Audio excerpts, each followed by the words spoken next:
മിശിഹായിൽ എൻ്റെ പ്രിയ സഹോദരി സഹോദരന്മാരെ, ഈശോയെ കുരിശുമരണത്തിന് വിധിച്ച പന്തിയോസ് പീലാത്തോസിനെ കുറിച്ചാണ് നമ്മൾ ഇന്ന് ചിന്തിക്കുക.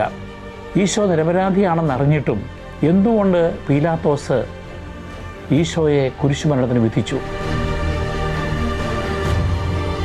ഈശോയുടെ ഉത്ഥാനത്തിന് ശേഷം പീലാത്തോസിന് എന്താണ് സംഭവിച്ചത്? അദ്ദേഹം ആത്മഹത്യ ചെയ്തോ അതോ മാനസാന്തരപ്പെട്ട് ഒരു വിശുദ്ധനായോ? പീലാത്തോസ് യൂദയായിലെ 5ാമത്തെ ഗവർണർ അഥവാ പ്രീഫെക്റ്റ് ആയിരുന്നു. റോമിൻ്റെ ചക്രവർത്തി അക്കാലത്ത് തൈബീരിയസ് ആയിരുന്നു. ക്രിസ്തുവർഷം 25 മുതൽ 36 വരെയുള്ള വർഷങ്ങളിലാണ് പീലാത്തോസ് ഗവർണറായി സേവനം ചെയ്തത്. ആ കാലഘട്ടത്തിലാണ് യോഹന്നാൻ മാന്താനായും ഈശോ മിശിഹായും പരസ്യ ജീവിതം നടത്തിയിരുന്നത്.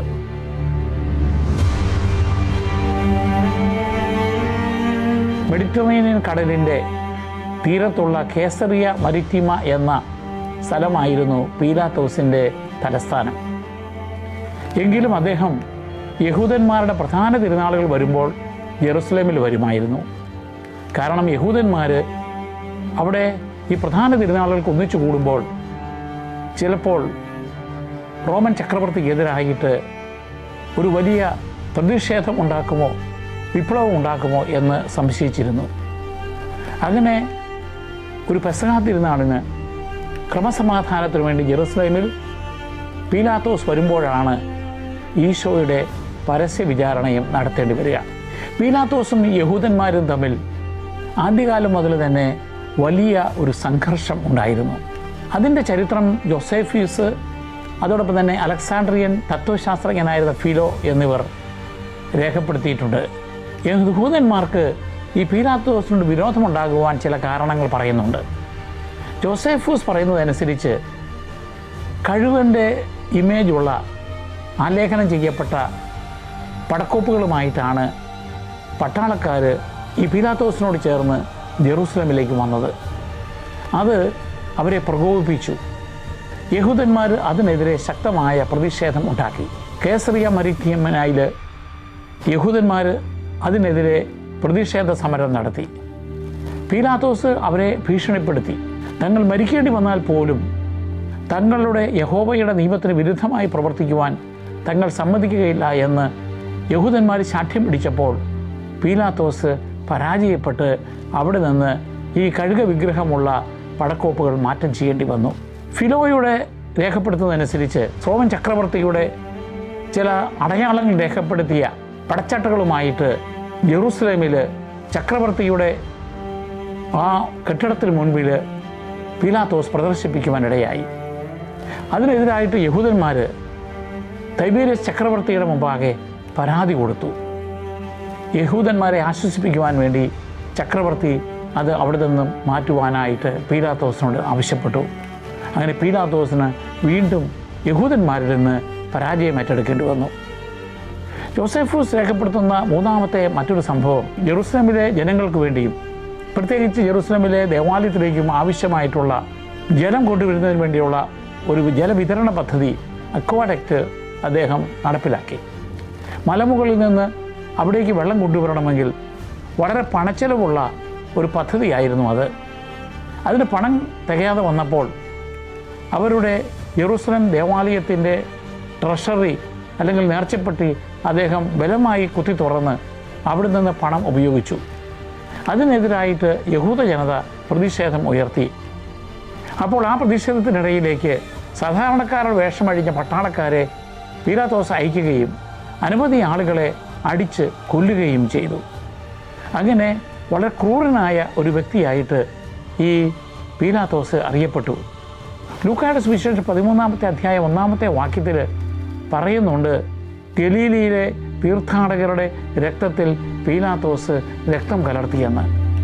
അങ്ങനെ പീലാത്തോസും യഹൂദനും തമ്മിൽ വളരെ ശത്രുതയുണ്ടായപ്പോൾ യഹൂദന്മാർക്ക് റോമൻ ചക്രവർത്തിയുടെ മേൽ കൂടുതൽ സ്വാധീനമുണ്ടായി പീലാത്തോസിന് എതിരായിട്ട്. അത് ഈശോയുടെ വിചാരണ വേളയിൽ ഒരു സമ്മർദ്ദ തന്ത്രമായിട്ട് യഹൂദന്മാർ ഉപയോഗിക്കുവാൻ കാരണമാവുകയും ചെയ്തു. ഇനി ഈശോയെ പീലാത്തോസ് വിചാരണ ചെയ്യുന്ന സമയത്തെക്കുറിച്ച് നമുക്ക് ചിന്തിക്കാം. ചക്രവർത്തിക്ക് നികുതി കൊടുക്കേണ്ടതില്ല എന്ന് ഈശോ പഠിപ്പിച്ചുവെന്ന് അല്ലെങ്കിൽ പറഞ്ഞുവെന്ന് അവർ പ്രചരിപ്പിച്ചു. എന്നാൽ സീസറിനുള്ളത് സീസറിനും ദൈവത്തിനുള്ളത് ദൈവത്തിനും കൊടുക്കണമെന്നാണ് ഈശോ പഠിപ്പിച്ചത്. അതുപോലെ തന്നെ ഇവൻ ജനങ്ങളെ ഇളക്കി വിടുന്നു, അത് ചക്രവർത്തിക്ക് എതിരാണെന്ന് അവർ തെറ്റിദ്ധരിപ്പിക്കുവാൻ ശ്രമിച്ചു. ഇതെല്ലാം തെറ്റായ ആരോപണങ്ങളാണെന്ന് അന്വേഷണത്തിലൂടെ പീലാത്തോസ് മനസ്സിലാക്കി. യോഹന്നാന്റെ സുവിശേഷം 18-ാം അധ്യായം 33-ാമത്തെ വാക്യത്തിൽ പീലാത്തോസ് ഈശോയോട് ചോദിക്കുന്നുണ്ട്, നീ യഹൂദന്മാരുടെ രാജാവാണോ? അപ്പോൾ ഈശോ പറഞ്ഞു, എൻ്റെ രാജ്യം ഐഹികമല്ല, ഇവിടെയല്ല, ഞാൻ സത്യത്തിന് സാക്ഷ്യം വഹിക്കാനാണ് വന്നിരിക്കുന്നത് എന്ന്. അപ്പോൾ പീലാത്തോസ് സത്യം എന്താണെന്ന് ചോദിച്ചിട്ട് അതിന് മറുപടിക്കായിട്ട് കാത്തു നിന്നില്ല. അതിന് പകരം പീലാത്തോസ് പറഞ്ഞു, ഇവനിൽ യാതൊരു കുറ്റവും ഞാൻ കാണുന്നില്ല, ഇവൻ നിഷ്കളങ്കനാണ് എന്ന്. അതുകൊണ്ട് ഈശോയെ എങ്ങനെ രക്ഷപ്പെടുത്തണമെന്ന് ആലോചിക്കുമ്പോഴാണ് അദ്ദേഹം മനസ്സിലാക്കുന്നത് ഈശോയുടെ പ്രധാന താമസമെല്ലാം കഫർനാമിൽ ഗലീലിയിലാണ്. അങ്ങനെ ഗലീലിയിലാണ് ഈശോ എന്ന് മനസ്സിലാക്കിയപ്പോൾ ഗലീലിയുടെ ഭരണകർത്താവായ ഹെറോദ് ആന്തിപ്പാസ് ജെറുസലേമിൽ വന്നിട്ടുണ്ടായിരുന്നു. അതുകൊണ്ട് ആ ഹെറോദിൻ്റെ അടുക്കിലേക്ക് പീലാത്തോസ് ഈശോയെ വിടുകയാണ്. അങ്ങനെയാണെങ്കിൽ ആ ഹെറോദ് വിധിച്ചു കൊള്ളട്ടെ എന്ന് വിചാരിച്ച്. പക്ഷേ ഹെറോദും ഈശോയെ കുരിശുമരണത്തിന് വിധിക്കുകയല്ല, മറിച്ച് ഈശോയെ പരിഹസിച്ച ശേഷം പീലാത്തോസിൻ്റെ അടുക്കിലേക്ക് മടങ്ങി അയക്കുകയാണ്. പീലാത്തോസ് വീണ്ടും ഈശോയെക്കുറിച്ച് പറഞ്ഞു, ഇവൻ നിഷ്കളങ്കനാണ്, ഇവരിൽ ഞാൻ കുറ്റം കാണുന്നില്ല. അപ്പോഴും പ്രധാന പുരോഹിതന്മാരും അവരുടെ സ്വാധീനത്തിൽ ജനക്കൂട്ടവും വിളിച്ചു പറഞ്ഞു, അവനെ കുരിശുമരണത്തിന് വിധിക്കണമെന്ന്. ഇതിനിടയിലാണ് പീലാത്തോസിൻ്റെ ഭാര്യ ഒരു സന്ദേശം കൊടുത്തയക്കുന്നത്. മത്തായിയുടെ സുവിശേഷം 27-ാമത്തെ അധ്യായം 19-ാമത്തെ വാക്യത്തിൽ പറയുന്നുണ്ട്, ഈ നിരപരാധിയായ നിഷ്കളങ്കനായ മനുഷ്യനെ പറ്റി അങ്ങ് ഒന്നും തെറ്റായിട്ട് പ്രവർത്തിക്കരുത്, കാരണം അവനെ പ്രതി സ്വപ്നത്തിലൂടെ ഞാൻ ഒരുപാട് വേദന അനുഭവിച്ചുവെന്ന്. അതും പീലാത്തോസിനെ വളരെ സ്വാധീനിച്ചു. അപ്പോഴാണ് പീലാത്തോസ് മറ്റൊരു തന്ത്രം കണ്ടുപിടിച്ചത്. അതായത് പെസഹാ തിരുനാളിൽ ഒരു കുറ്റവാളിയെ വിമുക്തനാക്കുന്ന പാരമ്പര്യമുണ്ട്. പക്ഷെ ജനങ്ങൾ വേണം ആരെയാണ് വേണ്ടത് എന്ന് നിശ്ചയിക്കാൻ. ഈ നിരപരാധിയായി ഈശോയെ വേണോ, അതോ വലിയ കലാപത്തിനിടയിൽ കൊലപാതകം ചെയ്ത ബറാബാസിനെയാണോ ഞാൻ വിട്ടയക്കേണ്ടത്? പീലാത്തോസ് വിചാരിച്ചു ഈശോയെ വിട്ടയക്കാൻ പറയുമെന്ന്. പക്ഷേ പ്രധാന പുരോഹിതന്മാരുടെ നിർബന്ധം മൂലം ജനക്കൂട്ടം വിളിച്ചു പറഞ്ഞു, ഞങ്ങൾക്ക് ബറാബാസിനെ വിട്ടുതരിക, ഈശോയെ ക്രൂശിക്കുക എന്ന്. മാത്രമല്ല യഹൂദ പ്രമാണിമാർ പീലാത്തോസിനെ ഭീഷണിപ്പെടുത്താൻ തുടങ്ങി. നീ ഈ മനുഷ്യനെ വിട്ടയക്കുകയാണെങ്കിൽ നീ സീസറിൻ്റെ സ്നേഹിതനല്ല, കാരണം സ്വയം രാജാവായി ആരെങ്കിലും ചമഞ്ഞാൽ അവനെല്ലാം സീസറിൻ്റെ ശത്രുവാണ്. യോഹന്നാന്റെ സുവിശേഷം 19-ാമത്തെ അധ്യായം 12-ാമത്തെ വാക്യത്തിൽ. കാരണം യഹൂദ പ്രമാണിമാർ ഇനിയും പീലാത്തോസിനെതിരെ പരാതിപ്പെട്ടു കഴിഞ്ഞാൽ പീലാത്തോസിൻ്റെ സ്ഥാനം തെറിക്കുമെന്നുള്ള ഭയം പീലാത്തോസിനുണ്ടായി. അങ്ങനെ ഒരു വശത്ത് ഈശോ നിരപരാധിയാണ്, തൻ്റെ മനസ്സാക്ഷിക്ക് വിരുദ്ധമായി ഈശോയെ ശിക്ഷിക്കുവാൻ പറ്റില്ലോ എന്നുള്ള വിചാരം. മറ്റൊരു വശത്ത് തൻ്റെ ജനക്കൂട്ടം ഒരു ബഹളമുണ്ടാക്കുമോ, തനിക്ക് തൻ്റെ സ്ഥാനം തെറിക്കുമോ എന്നുള്ള ഭയം. ഇതിനിടയിലാണ് പീലാത്തോസ് നിൽക്കുക. അതുകൊണ്ട് പീലാത്തോസ് വീണ്ടും അടുത്ത അടവ് പ്രയോഗിക്കുകയാണ്. പടയാളികളെ കൊണ്ട് ഈശോയെ കണ്ടമാനം മർദ്ദിച്ചു. അങ്ങനെ ചമ്മട്ടിയടികളേറ്റ് ഈശോയുടെ തലയിൽ ശിരസിൽ മുൾമുടി ധരിപ്പിച്ചു. അങ്ങനെ അതിദാരുണമായ അവസ്ഥയിൽ ഈശോയെ ജനങ്ങളുടെ മുമ്പിൽ പ്രദർശിപ്പിച്ചിട്ട് പറഞ്ഞു, ഏച്ചെ ഹോമോ, ബിഹോൾഡ് ദ മാൻ, ഇതാ മനുഷ്യൻ. അപ്പോഴും ജനക്കൂട്ടം വിളിച്ചു പറഞ്ഞു അവനെ ക്രൂശിക്കുക എന്ന്. കാരണം പ്രധാന പുരോഹിതന്മാർ അവരെ അതിനായിട്ട് പ്രേരിപ്പിച്ചുകൊണ്ടിരുന്നു. അങ്ങനെ വന്നപ്പോൾ പീലാത്തോസ് അവസാനമായി കണ്ട മറ്റൊരു തന്ത്രം, അക്കാലത്ത് യഹൂദന്മാരുടെയും റോമാക്കാരുടെയും ഇടയിൽ ഒരു പാരമ്പര്യം ഉണ്ടായിരുന്നു.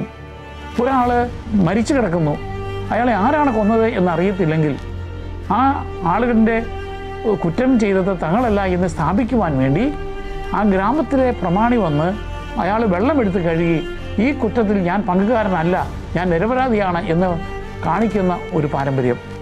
അതുപയോഗിച്ചുകൊണ്ട് പീലാത്തോസ് തൻ്റെ കൈകൾ കഴുകിക്കൊണ്ട് പറഞ്ഞു, ഈ നീതിമാൻ്റെ രക്തത്തിൽ എനിക്ക് പങ്കില്ല എന്ന്. അപ്പോൾ ജനക്കൂട്ടം വിളിച്ചു പറഞ്ഞു, അവൻ്റെ രക്തം ഞങ്ങളുടെ മേലും ഞങ്ങളുടെ സന്താനങ്ങളുടെയും മേൽ വീണുകൊള്ളട്ടെ എന്ന്. മത്തായിയുടെ സുവിശേഷം 27-ാം അധ്യായം 24-25 വാക്യങ്ങളുണ്ട്. അങ്ങനെ പീലാത്തോസ് കൈ കഴുകിക്കൊണ്ട് സ്വയം കുറ്റവിമുക്തയാകുവാൻ വൃഥ പരിശ്രമിക്കുകയായിരുന്നു. അങ്ങനെ പീലാത്തോസ് ഈശോയെ കുരിശുമരണത്തിന് വിധിക്കുന്നു. അതോടൊപ്പം തന്നെ അന്ന് കുറ്റവാളിയുടെ കുറ്റമെന്താണ് എന്ന് കുരിശിന് മുകളിൽ രേഖപ്പെടുത്തുന്ന ഒരു പതിവുണ്ട്. അതിന് പ്രകാരം പീലാത്തോസ് കൊടുത്ത കൽപ്പന യഹൂദന്മാരുടെ രാജാവായ നസ്രായക്കാരൻ ഈശോ എന്ന് ലത്തീൻ ഭാഷയിലും ഗ്രീക്ക് ഭാഷയിലും ഹീബ്രു ഭാഷയിലും എഴുതുവാൻ അദ്ദേഹം കൽപ്പന കൊടുത്തു. യോഹന്നാന്റെ സുവിശേഷം 19-ാം അധ്യായം 19-20 വാക്യങ്ങളിൽ. എന്നാൽ പ്രധാന പുരോഹിതന്മാർ അതിനെ എതിർത്തുകൊണ്ട് പറഞ്ഞു, അവൻ യഹൂദന്മാരുടെ രാജാവാണെന്ന് അവകാശപ്പെട്ടു എന്ന് എഴുതണമെന്ന്. പക്ഷേ പീലാത്തോസ് സമ്മതിച്ചില്ല. ഞാൻ എഴുതിയത് തന്നെ എന്ന് അദ്ദേഹം പ്രസ്താവിച്ചു. അങ്ങനെ പീലാത്തോസ് ക്രമേണ തൻ്റെ മനസ്സിലെ ചില ചിന്തകൾ മാറ്റുവാൻ തുടങ്ങി. ഈശോയുടെ നിരപരാധിത്വം സ്ഥാപിക്കുവാനുള്ള ഒരു പ്രവണത പീലാത്തോസിൽ നമുക്ക് അവിടെ പ്രകടമാകുവാൻ സാധിക്കും. ഇനി ഈശോയുടെ ഉദ്ധാനത്തിന് ശേഷം നടന്ന സംഭവങ്ങളെക്കുറിച്ച് പലതരത്തിലുള്ള കഥകളുണ്ട്. അത് കാനോനികമല്ലാത്ത ചില അപ്രമാണിക ഗ്രന്ഥങ്ങളിൽ രേഖപ്പെടുത്തുന്നുണ്ട്. ഒന്ന് പറയുക, ഒരു മെസ്സിയാനിക് മൂവ്മെൻറ്റ് സമറിയയിലുണ്ടായി എന്നാണ്. അത് സമറിയക്കാരനായ ഒരു പ്രവാചകൻ ഗെരീസം മലയിൽ ചില തിരുശേഷിപ്പുകൾ അന്വേഷിച്ചുകൊണ്ട് ക്രിസ്തുവർഷം 36-ാം ആണ്ടിൽ പോകുന്നു. എന്നാൽ അവിടെയുള്ള ജനക്കൂട്ടം പ്രക്ഷുബ്ധമാകുമെന്ന് കണ്ടപ്പോൾ അവിടെ പീലാത്തോസ് തൻ്റെ പടയാളികളെ അയച്ച് അനവധി ആളുകളെ വധിച്ചു കളയുന്നു. അപ്പോൾ ആ സമറിയക്കാർ അവരുടെ കൗൺസിൽ കൂടിയിട്ട് പീലാത്തോസിൻ്റെ സുപ്പീരിയറായിട്ടുള്ള മേലധികാരിയായിട്ടുള്ള സിറിയയിലെ വിതേലിയൂസിനെ സമീപിക്കുന്നു. കോപാകുലനായ വിതേലിയൂസ് ഇങ്ങനെ ജനങ്ങളെ പ്രലോഭിപ്പിക്കുന്ന പീലാത്തോസിനെ തൻ്റെ സ്ഥാനത്ത് നിന്നും താഴെ ഇറക്കുകയും റോമിൽ പോയി വിചാരണ നേരിടുവാനായിട്ട് അയക്കുകയും ചെയ്യുന്നു. എന്നാൽ റോമിൽ അദ്ദേഹം ചെല്ലുന്നതിന് മുമ്പ് തിബേരിയസ് ചക്രവർത്തി 37-ാമത്തെ ആണ്ടിൽ നിര്യാതനാകുന്നു. അതിനുശേഷം പീലാത്തോസിന് എന്ത് സംഭവിച്ചു എന്ന് ചരിത്രരേഖകൾ ഒന്നും ഇല്ല. ഇനി മറ്റൊരു കഥ പറയുന്നത്, അതിൻ്റെ പുസ്തകത്തിൻ്റെ പേര് നിക്കദേമോസിൻ്റെ സുവിശേഷം. അതിൻ്റെ ഒരു ഉപവിഭാഗമാണ് ആക്ട്സ് ഓഫ് പൈലറ്റ്, പീലാത്തോസിൻ്റെ നടപടി. 4-ാം നൂറ്റാണ്ടിൽ എഴുതപ്പെട്ട ഈ അപ്രമാണിക ഗ്രന്ഥത്തിൽ ഇപ്രകാരം പറയുന്നു: ഈശോയുടെ ഉദ്ധാനത്തിന് ശേഷം അതിന് ഈശോയുടെ ശവകുടീരത്തിന് കാവൽ നിന്നിരുന്ന പടയാളികൾ അവിടെ നടന്ന അത്ഭുത കൃത്യങ്ങൾ പീലാത്തോസിനോട് അറിയിക്കുന്നു. അങ്ങനെ ഈശോ മരിച്ചവരിൽ നിന്ന് ഉദ്ധാനം ചെയ്തു എന്നുള്ളത് പീലാത്തോസിന് മനസ്സിലാക്കി കഴിഞ്ഞപ്പോൾ ഈശോ യഥാർത്ഥത്തിൽ ദൈവപുത്രനാണ് എന്ന് പീലാത്തോസ് മനസ്സിലാക്കുന്നു.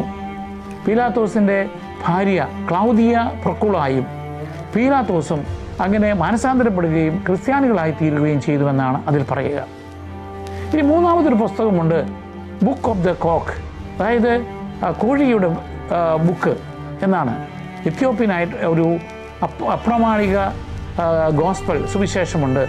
അത് എത്യോപ്യയിലെ വിശുദ്ധ വാരത്തിൽ വായിക്കാറുള്ളതാണ്. അതിൻ പ്രകാരം പീലാത്തോസ് ക്രിസ്തുവിൻ്റെ ഒരു അനുയായിയുമായി മാനസാന്തരപ്പെടുന്നു. കാരണം പീലാത്തോസിൻ്റെ ഭാര്യയും മക്കളും ചില അസുഖങ്ങളിൽ നിന്ന് സുഖം പ്രാപിക്കുന്നു. അങ്ങനെ എത്യോപ്യൻ ഓർത്തഡോക്സ് സഭ പീലാത്തോസിനെ ഒരു വിശുദ്ധനായിട്ട് പരിഗണിക്കുന്നു. ഇനി വേറെ ചില അപ്രമാണിക ഗ്രന്ഥങ്ങളിൽ പീലാത്തോസിൻ്റെ മാനസാന്തരത്തെക്കുറിച്ചും പീലാത്തോസ് ക്രിസ്ത്യാനിയായ ശേഷം അദ്ദേഹം അനുഭവിക്കേണ്ടി വന്ന മതമർദ്ദനങ്ങളെക്കുറിച്ചും അദ്ദേഹത്തിൻ്റെ കുടുംബത്തിൻ്റെയും രക്തസാക്ഷിത്വത്തെക്കുറിച്ചും പരാമർശിക്കുന്നുണ്ട്. എന്നാൽ മിഡീവിയൽ പാരമ്പര്യങ്ങളിൽ മറ്റൊരു രീതിയിൽ അവതരിപ്പിക്കുന്നുണ്ട്. ഉദാഹരണമായിട്ട് 4-ാം നൂറ്റാണ്ടിലെ സഭാ ചരിത്രകാരനായ കേസറിയയിലെ യൂസേബിയൂസ് പറയുന്നത് പീലാത്തോസിന് വളരെയേറെ ദാരുണമായ അനുഭവങ്ങളുണ്ടായി. അദ്ദേഹത്തിൻ്റെ ഈശോയെ വിധിച്ചതിൻ്റെ ശിക്ഷയായിട്ട് അവസാനം അദ്ദേഹം നിരാശനായി ആത്മഹത്യ ചെയ്തുവെന്നാണ്. ഇനി മറ്റൊരു കഥ സ്വിറ്റ്സർലൻഡിൽ ഇപ്പോഴുമുള്ള അറിയപ്പെടുന്ന പീലാത്തോസ് മലയെക്കുറിച്ചാണ്. അത് 6-ാം നൂറ്റാണ്ടിൽ എഴുതപ്പെട്ട മോഴ്സ് പീലാത്തി അല്ലെങ്കിൽ പീലാത്തോസിൻ്റെ മരണം എന്ന പേരിൽ അറിയപ്പെടുന്ന ഗ്രന്ഥമാണ്. അതുപ്രകാരം പീലാത്തോസ് ആത്മഹത്യ ചെയ്യുന്നു. അക്കാലത്തെ ചക്രവർത്തിയായിരുന്ന നീറോ ചക്രവർത്തി അദ്ദേഹത്തിൻ്റെ മൃതശരീരം റോമിലെ ടൈബർ നദിയിൽ ഒഴുക്കിക്കളയുന്നു. ടൈബർ നദിയിൽ അദ്ദേഹത്തിൻ്റെ ആ മൃതശരീരം ഒരുപാട് പ്രശ്നങ്ങൾ ഉണ്ടാക്കുകയാണ്. അവിടുത്തെ വെള്ളം ഇളകുന്നു, വെള്ളം മലിനമാകുന്നു, അശുദ്ധാത്മാക്കൾ അദ്ദേഹത്തിൻ്റെ മൃതശരീരത്തെ പൊതിയുന്നു, അവിടെ വലിയ കോളിളക്കങ്ങൾ ഉണ്ടാകുന്നു. അങ്ങനെ ശല്യം എടുത്തപ്പോൾ റോമാക്കാർ അദ്ദേഹത്തിൻ്റെ മൃതശരീരം ടൈബർ നദിയിൽ നിന്നും മാറ്റിയിട്ട് ഫ്രാൻസിൽ ഗോളിലേക്ക് കൊണ്ടുപോയി അവിടെയുള്ള റോൺ നദിയിൽ ഒഴുക്കിക്കളയുന്നു. പക്ഷേ അവിടെയും അതേ പ്രശ്നങ്ങളിലാണ് ഈ മൃതശരീരം ഉണ്ടാവുക. പിശാചുകൾ ഈ മൃതശരീരത്തെ വളയുന്നു, വളരെയേറെ കോളിളക്കങ്ങളുണ്ടാകുന്നു. അങ്ങനെ മടുത്തപ്പോൾ അവിടെ നിന്നും ആ മൃതശരീരം എടുത്ത് ആൽപ്സ് മലയുടെ ഒരു മുകളിൽ കൊണ്ടുപോയി തള്ളുകയാണ്. അവിടെയുള്ള ആ മലയുടെ മുകളിലുള്ള വളരെ ആഴമുള്ള ഒരു തടാകത്തിൽ ലുസൈനിൽ, ഇന്നത്തെ സ്വിറ്റ്സർലൻഡിൽ അദ്ദേഹത്തിൻ്റെ ബോഡി അതിൽ താത്തിക്കളയുന്നു. അവിടെയും ഈ മൃതശരീരം പ്രശ്നങ്ങൾ ഉണ്ടാക്കുന്നു. അതുകൊണ്ട് അവിടെയുള്ള ആളുകൾ അതിന് കൊടുത്ത പേരാണ് പീലാത്തോസ് മല. അവരുടെ വിശ്വാസമനുസരിച്ച് എല്ലാ ദുഃഖവെള്ളിയാഴ്ചയും പീലാത്തോസിൻ്റെ മൃതശരീരം പൊങ്ങി വരുന്നു. ആ തടാകത്തിൽ അദ്ദേഹം എഴുന്നേറ്റ് നിന്ന് അദ്ദേഹത്തിൻ്റെ കൈകൾ വീണ്ടും പാപമോചനത്തിന് വേണ്ടി അദ്ദേഹം വൃഥ കഴുകുന്നു. അതുകൊണ്ട് ദുഃഖവെള്ളിയാഴ്ചകളിൽ അങ്ങോട്ടാരും പോകരുത് എന്നുള്ള ഒരു പാരമ്പര്യമുണ്ടായിരുന്നു. അങ്ങനെ ആളുകൾ പോകാതെ വന്നപ്പോൾ 1585 സ്വിറ്റ്സർലൻഡുകാരനായ ഒരു പാസ്റ്റർ അദ്ദേഹം ഈ മലയുടെ മുകളിൽ ചെന്ന് ഈ തെറ്റായ ധാരണയെ തിരുത്തുന്നു. അതായത് അദ്ദേഹം പറഞ്ഞു, ഞാൻ ദുഃഖവെള്ളിയാഴ്ച പോയി ഞാൻ അവിടെ അങ്ങനെ പീലാത്തോസിൻ്റെ ഒരു മൃതശരീരം പൊങ്ങി വരുന്നത് കണ്ടില്ല. അങ്ങനെ ആ ലെജൻഡ് പിന്നീട് കെട്ടടങ്ങുകയുണ്ടായി. ഈ വെറോണിക്കയാണ് ഈശോയുടെ തിരുമുഖം തുടച്ചതായിട്ട് നമ്മൾ വിശ്വസിച്ച് പോരുക. അതിൽ ആ തൂവാലയിൽ ഈശോയുടെ മുഖത്തിൻ്റെ ചിത്രം പതിഞ്ഞതായിട്ടാണ് കഥ. 5-ാം നൂറ്റാണ്ടിലോ 7-ാം നൂറ്റാണ്ടിലോ എഴുതപ്പെട്ടതായ ഒരു പുസ്തകത്തെ അടിസ്ഥാനപ്പെടുത്തിയാണ് അത്. അതനുസരിച്ച് തൈബീരിയസ് ചക്രവർത്തിക്ക് വളരെ കഠിനമായ ഒരു അസുഖമുണ്ടാകുന്നു. ഒരുപക്ഷെ കുഷ്ഠരോഗമായിരിക്കാം. അങ്ങനെ വരുമ്പോൾ അദ്ദേഹം അറിയുന്നു, ഈ വെറോണിക്ക ഈശോയുടെ തിരുമുഖം തുടച്ച ആ തൂവാലയിൽ ഈശോയുടെ ചിത്രമുണ്ട് എന്നും ആ തൂവാല കൊണ്ടുവന്ന് സ്പർശിച്ചാൽ രോഗസൗഖ്യം പ്രാപിക്കുമെന്നും. അങ്ങനെ ചക്രവർത്തി ആവശ്യപ്പെട്ട പ്രകാരം വെറോണിക്ക റോമിലേക്ക് പോവുകയും തൈബീരിയസ് ചക്രവർത്തിയുടെ രോഗം സുഖമാക്കുകയും ചെയ്യുന്നു. അതിനോട് നന്ദി തോന്നിയ ചക്രവർത്തി ഈശോയെക്കുറിച്ച് കൂടുതലായിട്ട് അന്വേഷിക്കുമ്പോൾ പീലാത്തോസാണ് ഈശോയെ കുരിശുമരണത്തിന് വിധിച്ചത് എന്ന് മനസ്സിലാക്കുന്നു. അപ്പോൾ ചക്രവർത്തി പീലാത്തോസിനെ റോമിൽ നിന്ന് തിരികെ വിളിക്കുന്നു. അദ്ദേഹത്തിന് ശിക്ഷയായിട്ട് നാട് കടത്തുന്നു, അല്ലെങ്കിൽ ജയിലിൽ ആക്കുന്നു. അങ്ങനെ നാട് കടത്തപ്പെട്ട പീലാത്തോസ് മരിക്കുന്നു, അല്ലെങ്കിൽ അദ്ദേഹം നിർബന്ധമായിട്ട് ആത്മഹത്യ ചെയ്യുവാൻ പ്രേരിതനാവുകയും ആത്മഹത്യ ചെയ്യുകയും ചെയ്യുന്നു. ഇങ്ങനെയുള്ള കഥകളെല്ലാം ചില ധാർമ്മികമായ കാര്യങ്ങൾ പഠിപ്പിക്കുവാൻ വേണ്ടിയാണ്. കുറ്റം ചെയ്യുന്നവന് ശിക്ഷ ലഭിക്കും എന്ന് ബോധ്യപ്പെടുത്തുവാൻ വേണ്ടിയുള്ള ഭാവനാത്മകമായ കഥകളായിട്ടാണ് കണക്കാക്കപ്പെടുന്നത്. എന്നാൽ പൗരസ്ത്യ സഭകൾ പീലാത്തോസിനെ ആദരിക്കപ്പെടുന്ന ഒരു വ്യക്തിയായി അവതരിപ്പിക്കുന്നു. എത്യോപ്യൻ സഭയാകട്ടെ പീലാത്തോസിനെ ഒരു വിശുദ്ധനായും അവതരിപ്പിക്കുന്നു. എന്നാൽ ഇതൊന്നും ചരിത്രപരമായി തെളിയിക്കപ്പെട്ട വസ്തുതകളല്ല. ഇനി ആദിമ ക്രൈസ്തവ സഭയിലെ സഭാപണ്ഡിതന്മാരുടെ വ്യാഖ്യാനങ്ങൾ നോക്കാം. തെർത്തുല്യൻ 155 മുതൽ 220 വരെയുള്ള കാലഘട്ടത്തിൽ ജീവിച്ചിരുന്ന അദ്ദേഹം 197 എഴുതപ്പെട്ട അപ്പോളജി എന്ന് പറയുന്ന പുസ്തകത്തിൽ ഇപ്രകാരം പറയുന്നു. അതായത് ഈശോയുടെ ഉത്ഥാനത്തിന് ശേഷം പീലാത്തോസ് തൈബീരിയസ് ചക്രവർത്തിക്ക് അവിടെ എന്താണ് നടന്നത് എന്നും ഈശോയെ ചെയ്ത അത്ഭുതങ്ങളെക്കുറിച്ചും എല്ലാം വിവരിച്ച് എഴുതുകയാണ്. അപ്പോൾ തൈബീരിയസ് ചക്രവർത്തി ഈശോയുടെ ദൈവത്വത്തെ, ഈശോ ദൈവപുത്രനാണ് എന്ന് മനസ്സിലാക്കുകയും അത് വിശ്വസിച്ചുകൊണ്ട് റോമൻ ദേവന്മാരുടെ എണ്ണത്തിൽ ഈശോയെ കൂടി ചേർക്കണമെന്ന് റോമൻ സെനറ്റിനോട് ആവശ്യപ്പെടുകയും ചെയ്യുന്നു. എന്നാൽ റോമൻ സെനറ്റ് അത് ഒരു ഇൻവെസ്റ്റിഗേഷൻ പഠനം നടത്താത്തതിൻ്റെ പശ്ചാത്തലത്തിൽ അതിനെ അംഗീകരിക്കുവാൻ തയ്യാറാകുന്നില്ല. എങ്കിലും ഒരു പരിധിവരെ ക്രിസ്ത്യാനികളെ തൈബീരിയസ് ചക്രവർത്തി രക്ഷിച്ചിരുന്നുവെന്നാണ് അദ്ദേഹം രേഖപ്പെടുത്തുക. ഇനി 184 മുതൽ 253 വരെ കാലഘട്ടത്തിൽ ജീവിച്ച ഒറിജൻ ഓഫ് അലക്സാണ്ട്രിയയിലെ ഒറിജൻ, അദ്ദേഹം ഒരു ബൈബിൾ സ്കോളറാണ്. അദ്ദേഹം രേഖപ്പെടുത്തുന്നത്, അല്ലെങ്കിൽ അദ്ദേഹം എഴുതിയത് ഇപ്രകാരമാണ്: പീലാത്തോസിൻ്റെ ഭാര്യ പ്രൊക്കൂള ഒക്കെ ഉണ്ടായ സ്വപ്നം അതൊരു ദൈവ നിയോഗപ്രകാരം ഉണ്ടായതാണെന്നും അവൾ ക്രിസ്ത്യാനിയായി മാനസാന്തരപ്പെട്ടുവെന്നുമാണ്. 354 മുതൽ 430 വരെ കാലഘട്ടത്തിൽ ജീവിച്ച വിശുദ്ധ അഗസ്തീനോസ് പറയുന്നത്, സഭയുടെ വിശ്വാസ പ്രമാണത്തിൽ പന്തിയോസ് പീലാത്തോസിൻ്റെ കാലത്ത് പീഡകൾ സഹിച്ച് കുരിശിൽ മരിച്ച് അടക്കപ്പെട്ടു എന്ന് ഈശോയെക്കുറിച്ച് പറയുന്നത് ഈശോ ഒരു ചരിത്രപുരുഷനായിരുന്നുവെന്നും പീലാത്തോസും ഒരു ചരിത്രപുരുഷനായിരുന്നുവെന്നും ചരിത്രത്തിൽ നടന്ന ഒരു സംഭവമാണെന്നും അദ്ദേഹം വ്യാഖ്യാനിക്കുന്നു. കൂടാതെ ഈശോയുടെ കുരിശിന് മുകളിൽ എഴുതപ്പെട്ടതായ യഹൂദന്മാരുടെ രാജാവാണ് ഈശോ എന്നത് ഒരു ദൈവികമായ നിയോഗമാണെന്നും ലത്തീൻ, ഗ്രീക്ക്, ഹീബ്രു അങ്ങനെയുള്ള അക്കാലത്തെ ഭാഷകളിൽ എഴുതപ്പെട്ടത് ലോകത്തിൻ്റെ എല്ലാ ഭാഗങ്ങളിലേക്കും ക്രിസ്തുവിൻ്റെ രാജ്യത്വത്തെ പ്രഖ്യാപിക്കുമെന്നും അദ്ദേഹം വ്യാഖ്യാനിക്കുന്നു. കത്തോലിക്കാ സഭയുടെ പ്രബോധനങ്ങളും പാരമ്പര്യങ്ങളും അനുസരിച്ച് നമ്മളുടെ വിശ്വാസ പ്രമാണം ഏറ്റി ചെല്ലുമ്പോൾ നമ്മൾ എപ്പോഴും പീലാത്തോസിനെ അനുസ്മരിക്കുന്നുണ്ട്. കാരണം അദ്ദേഹത്തിൻ്റെ കാലഘട്ടത്തിൽ ഈശോ കുരിശിൽ മരിക്കുകയും അടക്കപ്പെടുകയും ചെയ്തുവെന്ന് നമ്മൾ ഏറ്റുപറയുന്നുണ്ട്. ചരിത്ര വസ്തുതയായിട്ട് സഭ അതിനെ അവതരിപ്പിക്കുന്നുണ്ട്. കൂടാതെ യൂദാസ്, സാൻഹെദ്രിൻ സംഘം, പീലാത്തോസ് മുതലായവരുടെ വ്യക്തിപരമായ പാപം അത് നിശ്ചയിക്കുന്നത് ദൈവം മാത്രമാണെന്നും നമുക്ക് അവരെ വിധിക്കുവാൻ അവകാശമില്ലെന്നും പഠിപ്പിക്കുകയാണ്. പീലാത്തോസിനെ ഒരിക്കലും കാനോനികമായി അംഗീകരിക്കപ്പെട്ട ഒരു വിശുദ്ധനായിട്ട് സഭ കണക്കാക്കുന്നില്ല. അതുപോലെ തന്നെ പീലാത്തോസിൻ്റെ ഭാര്യയായ പ്രൊക്കുളായേനെയും ഈ വിശുദ്ധരുടെ പട്ടികയിൽ കത്തോലിക്കാ സഭ കണക്കാക്കിയിട്ടുമില്ല. ആർക്കിയോളജിക്കൽ തെളിവുകളനുസരിച്ച് 1961 കേസറിയ മരിടീമയിൽ ഒരു കല്ല്, ഒരു ശിലാലിഖിതം കാണപ്പെട്ടത്. അതിൽ പന്തിയോസ് പീലാത്തോസിൻ്റെ പേര് എഴുതിയിട്ടുണ്ട്. അത് ഇസ്രായേൽ മ്യൂസിയത്തിൽ സൂക്ഷിക്കപ്പെടുന്നുണ്ട്. അതുപോലെ തന്നെ പീലാത്തോസിൻ്റെ പേര് എഴുതപ്പെട്ട ചില നാണയങ്ങളും കണ്ടെടുക്കപ്പെട്ടിട്ടുണ്ട്. ചരിത്രപരമായ രേഖകളിൽ അക്രൈസ്തവരായ ആളുകൾ പോലും ടാസിറ്റൂസ് 116 ജോസേഫൂസ് അദ്ദേഹം യഹൂദന്മാരുടെ ആൻറ്റിക്വിറ്റീസ് എന്ന പുസ്തകത്തിലുമൊക്കെ പീലാത്തോസിൻ്റെ ഗവർണറായിരുന്ന കാലഘട്ടത്തിൽ ഈശോ ക്രൂശിക്കപ്പെട്ടുവെന്ന് രേഖപ്പെടുത്തുന്നുണ്ട്.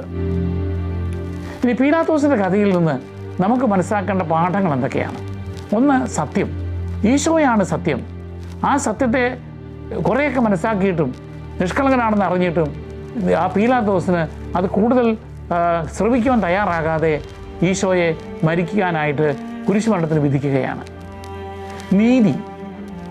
ഈശോ നീതിമാനാണ്, ഇന്നസെൻ്റാണ്, നിഷ്കളങ്കനാണ് എന്ന് കണ്ടിട്ടും അദ്ദേഹം ജനങ്ങളുടെ പ്രേരണയ്ക്ക് വഴങ്ങി, യഹൂദ പ്രമാണിമാരുടെ പ്രേരണയ്ക്ക് വഴങ്ങി തെറ്റ് പ്രവർത്തിക്കുവാൻ കാരണമായിത്തീരുന്നു.